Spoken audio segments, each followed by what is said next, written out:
በስመ አብ ወወልድ ወመንፈስ ቅዱስ አሐዱ አምላክ አሜን።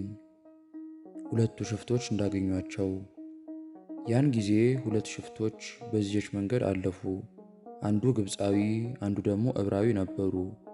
ዕብራዊውም ግብፃዊውን የዚህችን ሴትና የልጇን ልብስ ወስድባቸው ዘንድ እሻለሁ፣ የነገሥታትን ልብስ ይመስላልና አለው።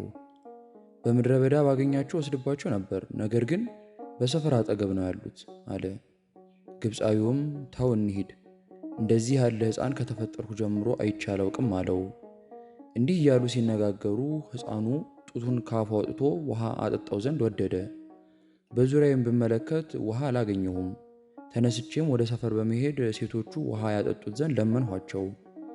ሊሰጠኝ የሚችል ግን አላገኘሁም፣ በዚህች ሀገር ሰዎች ምሕረት የላቸውምና። ሽፍቶችም ወደ ሰፈር እንደሄድኩ ባዩ ጊዜ ወደ ኋላ ተመልሰው ዮሴፍ ተኝቶ ወዳለበት በመሄድ የልጄን ጫማ ወሰዱት። ተመልሼም ቀሰቀስኳቸው።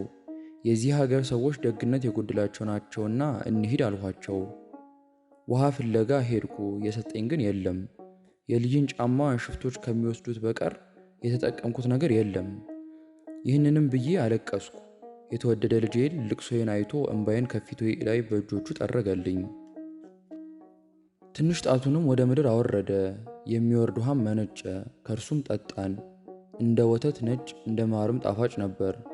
ይህንንም ውሃ ከዚህ ሀገር ሰዎች በቀር ከሱ ለሚጠጣ ሁሉ ፈውስና ጤና ይሁን፣ ለዚች ሀገር ሰው ግን ለአፋቸው መራራ ይሆንባቸው፣ ከእነርሱም አንዱ እንኳን አይፈወስ ብሎ በትምህርተ መስቀል አማተመበት።